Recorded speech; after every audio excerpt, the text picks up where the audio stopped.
Bonjour à tous, j'espère que vous allez bien. Nous nous retrouvons aujourd'hui pour une nouvelle vidéo intitulée Poète et troubadour. Si la cathédrale est avant tout un lieu de culte, elle demeure pas moins pour tous ceux qui rentrent ici un lieu d'émerveillement. D'ailleurs que les personnes soient croyantes ou non, qui n'est pas saisi par les proportions de ce lieu, par la lumière qui s'engouffre à travers les vitraux, par ce travail des pierres.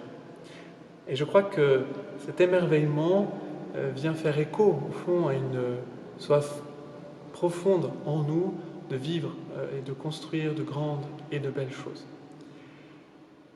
Depuis longtemps, il y a eu beaucoup de poètes, de troubadours qui n'ont eu de cesse de décrire à travers leurs mots cette soif d'absolu, d'essayer de toucher du doigt le mystère qui est célébré ici, entre ces murs.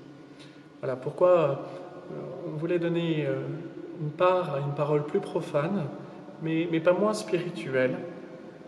Et puisque nous sommes dans ce temps de Pâques, vous partagez un poème qui parle de la résurrection. Ce poème a été écrit par André Chédid, qui est une poétesse française d'origine syro-libanaise. Elle nous a quittés en février 2011 et dans ce poème, elle décrit ses difficultés et ses doutes à se représenter la résurrection finale. Qui parmi nous peut dire qu'il a une vision vraiment très claire de comment cela va se passer? Mais dans un second temps, elle relève toutes ces brèves résurrections, comme elle le dit.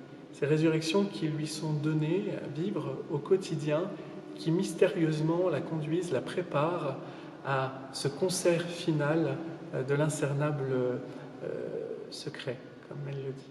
Voilà, donc je vous le partage pour que nous y soyons attentifs nous-mêmes au cours de ce temps pascal.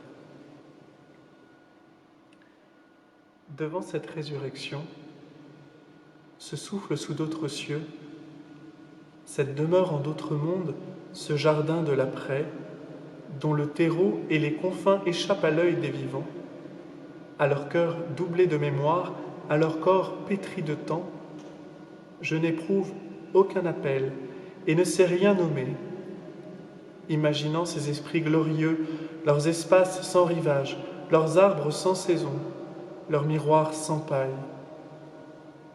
Au bord du pays ultime, où le fleuve qui va emporter toute poussière, où la bouche sans fin engloutit tout reflet, les mots s'éteignent, le regard s'interrompt. Voyageur éphémère, je ne pénètre rien de ce domaine sans chair, je ne sais rien toucher de ce lieu sans paroi.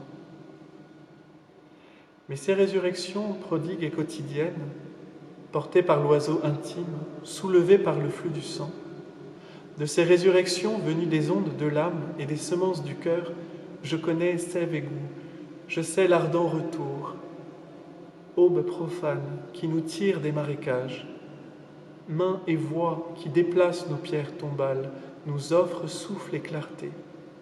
Sursaut du jour à jour, né d'un regard aimant, issu d'une parole. Rayon au creux des brumes, pluie sur nos déserts. Ainsi de petites morts en brève résurrection, les heures entraînent les heures jusqu'au concert final de l'incernable secret. La prochaine fois, j'aimerais vous lire un texte sur les cathédrales. Je dis volontairement les cathédrales parce qu'à ma connaissance, il n'y a pas eu grand-chose d'écrit sur la cathédrale Saint-Jean-Baptiste. En tout cas, beaucoup moins que pour Notre-Dame de Paris. Alors en cherchant, je me suis dit, mais en fait, c'est l'occasion de lancer un concours d'idées. Donc je vous invite, chacun, avec vos mots, à travers un poème en prose, en vers, un slam, enfin, un texte de votre composition, que vous puissiez exprimer votre attachement à ce lieu, votre émerveillement, que vous soyez sensible au lieu de foi ou à l'architecture ou aux siècles passés qui ont marqué ce lieu, voilà, que vous puissiez les communiquer et nous les faire partager, pour que nous puissions ensemble nous émerveiller de ce patrimoine qui a traversé les siècles, qui nous a été légué par les générations passées. et que nous aurons la joie de retrouver à la fin de ce confinement. Donc je vous dis à vos copies, prenez votre plume, laissez libre cours à votre imagination et bonne création.